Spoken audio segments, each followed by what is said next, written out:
ಗಂಗಾವತಿ ನಗರ police ಠಾಣೆ ವತಿಯಿಂದ ಜೆಬಿಎಂ ನಗರದಲ್ಲಿ ಪರಿಶಿಷ್ಟ ಜಾತಿ ಮತ್ತು ಪರಿಶಿಷ್ಟ ಪಂಗಡದ ಕುಂದುಕೊರತೆಗಳ ಸಭೆ ದಿನಾಂಕ ಜೂನ್ 15, 2025ರಂದು ನಗರ ಠಾಣೆ ಅಧಿಕಾರಿ ಸಿಪಿಐ ಪ್ರಕಾಶ್ ಮಾಳೆ ಅವರು ಪರಿಶಿಷ್ಟ ಜಾತಿ ಪಂಗಡದ ಜೆಬಿಎಂ ನಗರದಲ್ಲಿ ಕುಂದುಕೊರತೆಯ ಬಗ್ಗೆ ಮಾತನಾಡಿ, ಮೂಲಭೂತ ಸೌಕರ್ಯಗಳನ್ನು ಸರ್ಕಾರವು ಯೋಜನೆಗಳನ್ನು ಬಿಟ್ಟಂತ ನಾವು ಸರಿಯಾಗಿ ಉಪಯೋಗ ಮಾಡಿಕೊಳ್ಳಬೇಕೆಂದು ಸರ್ಕಾರದ ವತಿಯಿಂದ ಅನುದಾನಗಳನ್ನು ಸರ್ಕಾರ ಮತ್ತು ಹಿರಿಯರು ಹೇಳಿದ ಹಾಗೆ ರೋಟಿ, ಕಪಡಾ, ಮಕಾನ್ ಇವು 3 ಮುಖ್ಯ ಮೂಲಭೂತ ಸೌಕರ್ಯಗಳು. ಇವುಗಳನ್ನು ನಾವು ಸರಿಯಾಗಿ ಸದುಪಯೋಗವನ್ನು ಪಡೆದುಕೊಳ್ಳಬೇಕೆಂದು ನಿವಾಸಿಗಳಿಗೆ ಹೇಳಿದರು. ಬಳಿಕ ನಿವಾಸಿಗಳ ಕುಂದುಕೊರತೆಗಳನ್ನು ಆಲಿಸಿ ಸಮಸ್ಯೆಗಳನ್ನು ಮಾಹಿತಿ ತೆಗೆದುಕೊಂಡು ಮೇಲಧಿಕಾರಿಗಳಿಂದ ನಿಮ್ಮ ಸಮಸ್ಯೆಗಳನ್ನು ನಿವಾರಣೆ ಮಾಡುವಂತೆ ಭರವಸೆ ನೀಡಿದರು. ನಂತರ ಮಹಿಳೆಯರು ಮತ್ತು ಪುರುಷರು ಜೂಜಾಟದಿಂದ ದೂರವಿದ್ದು ನಿಮ್ಮ ಮನೆ ಮಕ್ಕಳಿಗೆ ಒಳ್ಳೆಯದನ್ನು ಕಲಿಸಿ, ಒಳ್ಳೆಯ ವಿದ್ಯಾರ್ಥಿಯನ್ನಾಗಿ ಮಾಡಿಸಿ, ಒಳ್ಳೆಯ ಉದ್ಯೋಗದಲ್ಲಿರಿಸಿ. ಮಕ್ಕ ಮನೆ ಮಾರಿಸುತ್ತದೆ, ಮದ್ಯಪಾನ ನಡೆಸುತ್ತದೆ, ಹಾಗಾಗಿ ಒಳ್ಳೆಯ ನಾಗರಿಕರಾಗಿ ಬಾಳಿ ಎಂದು ಸಭೆಯ ಕುರಿತು ಸಭೆಯಲ್ಲಿ ಹೇಳಿದರು. ಈ ಸಂದರ್ಭದಲ್ಲಿ ನಗರ ಠಾಣೆ ಪೊಲೀಸ್ ಅಧಿಕಾರಿ ಸಿಪಿಐ ಪ್ರಕಾಶ್ ಮಾಳೆ ಹಾಗೂ PSI Nagaraj, ASI Veeresh, Shivashantappa, Mahesh, Subhash, Ramesh, police ಸಿಬ್ಬಂದಿಗಳು, ನಿವಾಸಿಗಳಾದ ಸುರೇಶ್ ಮಾನಳ್ಳಿ, ಚಿದಾನಂದ ಕೀರ್ತಿ, ಸುರೇಶ್ ಮಾಳೆಮನಿ, ಹಿರಿಯರು, ಮಹಿಳೆಯರು ಹಾಗೂ ಯುವಕರು ಇತರರು ಇದ್ದರು.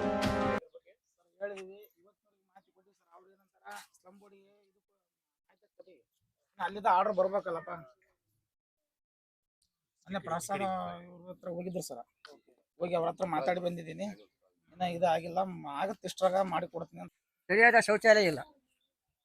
ಈಗ ಮುಖ್ಯವಾಗಿ ನಮಗೆ ಬೇಕಾಗಿದ್ದು ಯಾವುದೇ ಒಂದು ಜಂಕಮಣಿ ಆಗಲಿ, ಹಕ್ಕುಪತ್ರ ಆಗಲಿ ನಂತರ ಸರ್ ವಿಷಯ. ಮುಖ್ಯವಾಗಿ ನಾವು ಎಲ್ಲೋ ಗಂಡ್ಮಕ್ಳು ಎಲ್ಲೋ ಹೋಗ್ತೀವಿ, ಎಲ್ಲೇ ಬರ್ತೀವಿ ಸರ್. ಮುಖ್ಯವಾಗಿ ಹೆಣ್ಮಕ್ಳಿಗೆ ಶೌಚಾಲಯ ಇಲ್ಲದೆ ಇದು ಜೈಮಿನ ನಗರ ಇಷ್ಟು ವರ್ಷ ಆಗೈತೆ ಅಂದ್ರೂ ಕೂಡ ಇದು ಒಂದು ಯಾವುದು ಸರಿಪಡಿಸಕ್ ಆಗಿಲ್ಲ ಸರ್ ಯಾರಿಂದ. ಇದು ನನ್ನ ಕೋರಿಕೆ ಸರ್.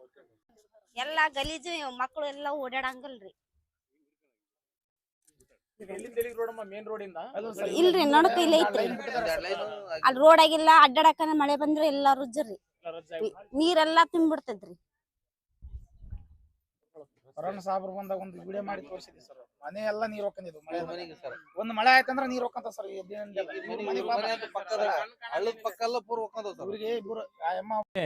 ರವಿವಾರದಂದು ನಗರ ಇತ್ತಂದ್ರೆ ನಗರ ಪ್ರದೇಶದಲ್ಲಿ, ಗ್ರಾಮೀಣ ಇತ್ತಂದ್ರೆ ಗ್ರಾಮೀಣ ಪ್ರದೇಶ, ಹಳ್ಳಿಗಳಲ್ಲಿ ದಲಿತ ಸಭೆ, ದಲಿತ ಅಂತ ಮೊದ್ಲಿತ್ತು, ಅದನ್ನ ಕರೆಯಂಗಿಲ್ಲ ಈಗ. ಪರಿಶಿಷ್ಟ ಜಾತಿ ಮತ್ತೆ ಪರಿಶಿಷ್ಟ ಪಂಗಡಗಳ ಒಂದು ಸಭೆ ಅಂತ ಕರಿಬೇಕು ನಾವು. ನಗರ ಅಂದ್ರೆ ವಾರ್ಡ್ಗಳಲ್ಲಿ ಕರಿತೀವಿ. ಮತ್ತು ನಮ್ಮ ಅಂಕಿನ ಮೇಲಧಿಕಾರಿಗಳಿದ್ದಾಗ ಎಲ್ಲ ನಗರದಲ್ಲಿರ್ತಕ್ಕಂಥ ಎಲ್ಲ ನಮ್ಮ SC ST ಜನನ ಕರೆಸಿ ಠಾಣೆಯಲ್ಲಿ ನಾವು ಒಂದು ಮೀಟಿಂಗನ್ನು ಮಾಡ್ತಿದ್ವಿ. ಹಾಗಾಗಿ ಇವತ್ತು ನಾವು ಸರ್ಕಾರದ ಒಂದು ಸುತ್ತೋಲೆ ಪ್ರಕಾರ ನಾವು ನಗರ ಠಾಣೆ ವ್ಯಾಪ್ತಿಯಲ್ಲಿ ಬರ್ತಕ್ಕಂಥ ಜೆಬಿಎಂ ನಗರದಲ್ಲಿ ನಾವು SC ST ಮೀಟಿಂಗ್ಗಳನ್ನು ಇಟ್ಕೊಂಡಿದ್ವಿ. ಇದೊಂದು ಸುತ್ತೋಲೆ. ಎದಕ್ಕೆ ನಾವು ಮಾಡ್ತೀವಪ್ಪ ಅಂತಂದರೆ, SC ST ಕಾಲೋನಿಗಳಲ್ಲಿ ಸುಮಾರು ಸಮಸ್ಯೆಗಳಿರ್ತವೆ. ಬೇರೆ ಇಲಾಖೆಯವರು ಅಷ್ಟು ಸ್ಪಂದನೆ ಮಾಡಂಗಿಲ್ಲ. ಈಗ ನಿಮಗೆ ಇಮಿಡಿಯೇಟ್ ಆಕ್ಷನ್ ಸಿಗೋದು, ಇಮಿಡಿಯೇಟ್ ರೆಸ್ಪಾನ್ಸ್ ಸಿಗೋದು ಯಾವ ಇಲಾಖೆಯಿಂದ?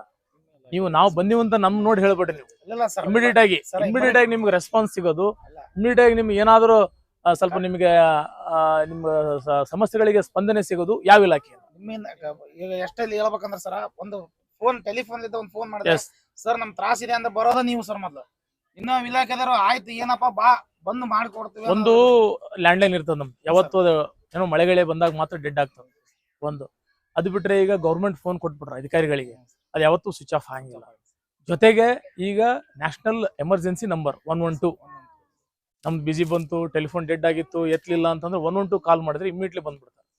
ಸೊ ಹಾಗಾಗಿ ನಾವು ನಿಮ್ಮ ಮನೆ ಬಾಗಿಲಿಗೆ ಬಂದು ನಿಮ್ಮ ಸಮಸ್ಯೆಗಳನ್ನ, ನಮ್ಮ ಪೊಲೀಸ್ ಇಲಾಖೆಯ ಸಮಸ್ಯೆ ಇರ್ಬೋದು, ಇಲ್ಲ ಬೇರೆ ಇಲಾಖೆಗಳ ಸಮಸ್ಯೆ ಇರ್ಬೋದು, ಅದು ನಿಮ್ಗೆ ನಾವು ಕೇಳಿ ಆಲಿಸಿ ಆ ಸಮಸ್ಯೆಗಳನ್ನ ನಾವು ನೋಟ್ ಮಾಡಿಕೊಂಡು ಬರ್ಕೊಂಡು ಸಂಬಂಧಪಟ್ಟ ಇಲಾಖೆಗೆ ನಮ್ಮ ಮೇಲಾಧಿಕಾರಿ ಮುಖಾಂತರ DSP ಸಾಹೇಬರಾಗಿರ್ಬೋದು, ಅಡಿಷನಲ್ SP ಸಾಹೇಬರಾಗಿರ್ಬೋದು, ಮತ್ತು SP ಸಾಹೇಬರಾಗಿರ್ಬೋದು, ಅವ್ರ ಮುಖಾಂತರ ಪತ್ರ ವ್ಯವಹಾರ ಮಾಡೋದ್ರ ಮೂಲಕ ಈ ರೀತಿ ನಾವು ಇಂಥ ಡೇಟಿಗೆ, ಇಂಥ ತಿಂಗಳಲ್ಲಿ ನಾವು SC ST ಸಭೆಯನ್ನು ಮಾಡಲಿಕ್ಕೆ ಹೋಗಿದ್ವಿ ಇಂಥ ಕಾಲೋನಿಗೆ. ಅಲ್ಲಿ ಜನ ಇಂಥ ಸಮಸ್ಯೆ ಹೇಳಿದರು. ಇದು ಮುಂದಿನ ದಿನಗಳಲ್ಲಿ ವಿಕೋಪಕ್ಕೆ ತಿರುಗಬಾರ್ದು, ಬಹಳ ಗಂಭೀರವಾಗಿ ಅದನ್ನ ತಗೊಂಡು ಮತ್ತೆ ಅವರು ರಸ್ತೆಗೆ ಇಳಿದು ಹೋರಾಟ ಮಾಡಬಾರ್ದು. ಆ ಒಂದು ಹಿನ್ನೆಲೆಯಲ್ಲಿ ನೀವು ಇದನ್ನ ಬಗೆಹರಿಸಿಕೊಳ್ಳಿ ಅಂತ ಉದ್ದೇಶಕ್ಕಾಗಿ ನಾವು ಮಾಡ್ತೀವಿ. ಸೊ ನೀವೆಲ್ಲ ಸಮಸ್ಯೆ ಹೇಳಿದ್ರಿ, ನಾವು ಅದನ್ನ ನೆಕ್ಸ್ಟ್ ಮತ್ತೆ ನಾವು ಒಂದು 2 ತಿಂಗಳ ಇಲ್ಲ ನೆಕ್ಸ್ಟ್ ತಿಂಗಳ ಇಲ್ಲ 2 ತಿಂಗಳು ಬಿಟ್ಟು ಮತ್ತೆ ಇಲ್ಲೇ ನಾವು ಬಂದು ಒಂದು ಮೀಟಿಂಗನ್ನು ಮಾಡಿ ನೀವು ಹೇಳಿದ ಕೆಲಸಗಳನ್ನು ಮಾಡ್ಕೊಡೋ ವ್ಯವಸ್ಥೆ ಮಾಡ್ತೀವಿ. ಒಂದು ಶೌಚಾಲಯದೊಂದು, ಆಮೇಲೆ KV ಅವ್ರದ್ದೊಂದು ಹೇಳಿದ್ರಿ, ಅವೇನು ಆಗ್ತವೆ. ಬಟ್ ಹಕ್ಕಪತ್ರದೊಂದು ಹೇಳಿದ್ರಿ, ಅದು ನಮ್ಮ ಹಂತದಲ್ಲಿಲ್ಲ. ತಹಸೀಲ್ದಾರ್ಗೆ ನಾನು ಪತ್ರ ವ್ಯವಹಾರ ಮಾಡ್ತೀನಿ. ಪತ್ರ ವ್ಯವಹಾರ ಮಾಡಿದ್ದು ನಾನು ನಿಮಗೆ ಅದನ್ನು ಒಂದು ವರದಿ ಕೊಡ್ತೀನಿ. ಇದಂತೂ ನಾನು ಅವಶ್ಯ ಇದ್ದೀವಿ. ನಿಮ್ಮ ಗ್ರಾಮಕ್ಕೆ ತಾವೆಲ್ಲ ಸಮಸ್ಯೆಗಳನ್ನ ಹೇಳಿದಿರಿ, ಅವನ್ನೆಲ್ಲ ನಾವು ಸಂಬಂಧಪಟ್ಟ ಇಲಾಖೆಯವರಿಗೆ ಪತ್ರ ವ್ಯವಹಾರ ಮಾಡ್ತೀವಿ. ವಿಶೇಷವಾಗಿ ಹೆಣ್ಮಕ್ಳು ಮನೆಯಿಂದ ಹೊರಗೆ ಬರೋದೇ ಭಾಳ ಕಷ್ಟ. ಅಂಥದ್ರಲ್ಲಿ ಬಂದು ಎದ್ದು ಅವ್ರ ಸಮಸ್ಯೆಗಳನ್ನ ಹೇಳಿದರು. ಈ ಸಮಸ್ಯೆಗಳಿಗೆ ನಾವು 100% ನಾವು ರೆಸ್ಪಾನ್ಸ್ ಮಾಡ್ತೀವಿ. ಮನೆಯಲ್ಲ ಏನು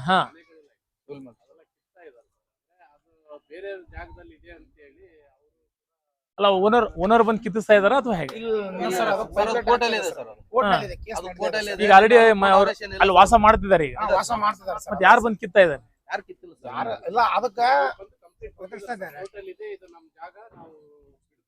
ಕೋರ್ಟಿಂದ ಆದೇಶ ಮಾಡ್ಕೊಂಡು ಎವಿಕ್ಷನ್ ಆರ್ಡರ್ ಅಂತ ಬರುತ್ತೆ, ಖಾಲಿ ಮಾಡಿಸೋದು ಆದೇಶ ಅಂತೋಮ ಅಂತ ಹೇಳಿ.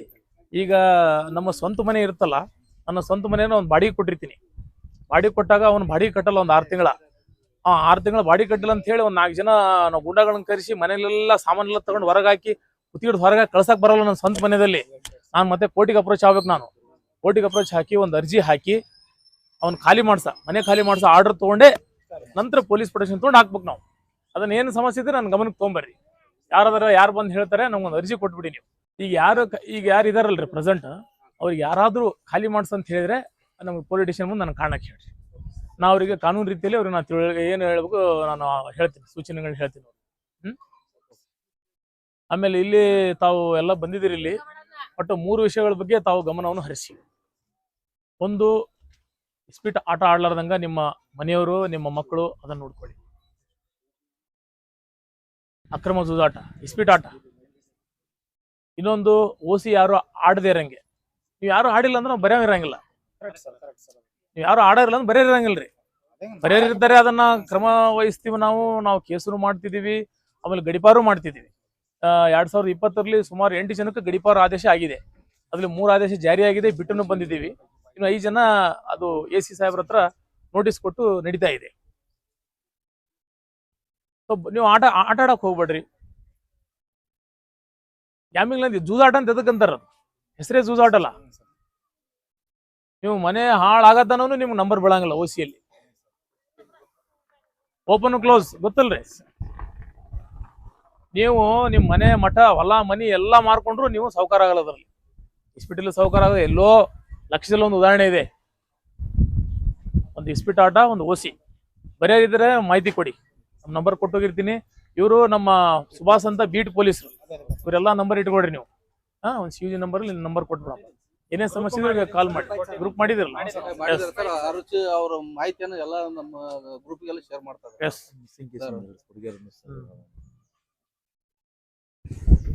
ಅರ್ಥ ಆಯ್ತಲ್ಲ?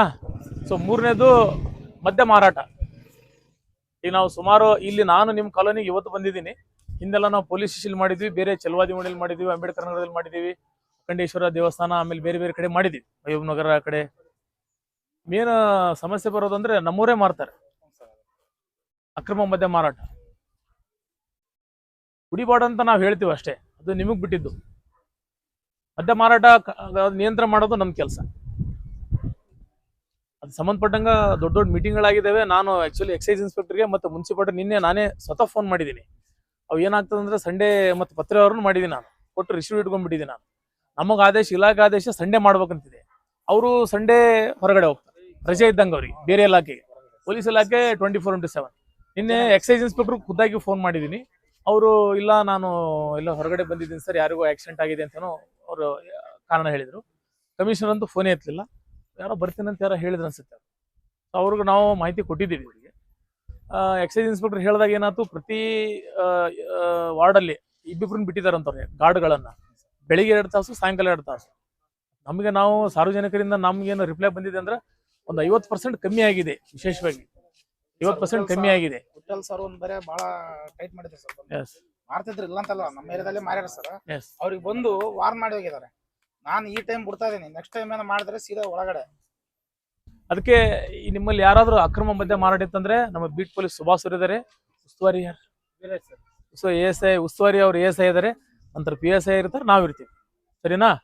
ಈ ಮೊದಲ ಮೇನ್ ನಿಮ್ಮ ಕಾಲೋನಿಯಲ್ಲಿ 3 ಇರಬಾರ್ದು. ಒಂದು ಜೂಜಾಟ, ಒಂದು ಓಸಿ, ಇನ್ನೊಂದು ಎಣ್ಣೆ ಮಾರಾಟ. ಇವು 3 ಫಸ್ಟ್ ನೀವು ಬಿಡಿ. ನೀವು ಯಾಕೆ ಉದ್ಧಾರ ಆಗಲ್ಲ ನಾನು ನೋಡ್ತೀನಿ. ಸ್ಟೇಷನಲ್ಲಿ ಮಿಸ್ಸಿಂಗ್ ಕೇಸ್ಗಳು ಭಾಳ ಆಗತ್ತವ. ಈ ಹುಡುಗ ಓಡಿ ಹೋಗೋದು, ಹುಡುಗಿ ಓಡಿ ಹೋಗೋದು. ನೋಡ್ರಿ, ಈಗ ಸಾರ್ವತ್ರಿಕ ಶಿಕ್ಷಣ ಅಭಿಯಾನ ಅಂತ ಸರ್ಕಾರ ಮಾಡಿದೆ. ಅದರ ಅಡಿಯಲ್ಲಿ ಪುಕ್ಕಟ್ಟೆ ಫ್ರೀಯಾಗಿ ಎಜುಕೇಶನ್ ಕೊಡ್ತಾ ಇದ್ದಾರೆ. ವಿಶೇಷವಾಗಿ SC ST ಜನಕ್ಕೆ ಸರ್ಕಾರ ಎಜುಕೇಶನ್ ಕೊಡ್ತಾ ಇದೆ. ಅದನ್ನ ಲಾಭ ಯಾಕೆ ತೊಗೊಳ್ಬಾರ್ದು ನೀವು? ಸುಮಾರು ಕೇಸ್ಗಳನ್ನು ನೋಡ್ತೀವಿ ನಾವು. ತಂದೆ ಹಮಾಲಿ ಕೆಲಸ ಮಾಡ್ತಿದ್ದಾನೆ, ಮಗನು ಹಮಾಲಿ ಕೆಲಸ ಮಾಡ್ತಿರ್ತಾನೆ. ತಂದೆ ಹೋಟೆಲ್ ಕೆಲಸ ಮಾಡ್ತಿರ್ತಾನೆ, ಅವನು ಹೋಟೆಲ್ ಕೆಲಸಕ್ಕೆ ಇಟ್ಕೊಂಡಿರ್ತಾನೆ ಮಗನಿಗೆ. ಇಲ್ಲ ಈ ನಮ್ಮ ಬಸ್ ಸ್ಟ್ಯಾಂಡು, ಆಮೇಲೆ ನಮ್ಮ ಈ ಮಹಾವೀರ್ ಸರ್ಕಲ್ ಹತ್ರ ಇಡ್ಲಿ ಬಂಡಿ, ಕುಷ್ಕಾ ಬಂಡಿ, ಎಗ್ ರೈಸ್ ಬಂಡಿ ಇರ್ತಾವೆ. ತಂದೆ ತಾಯಿ ಇಬ್ರು ಕೆಲಸ ಮಾಡ್ತಿರ್ತಾರ. ಸಣ್ಣ ಮಗ ಪ್ಲೇಟ್ ತೊಳಿತಿರ್ತಾನೆ.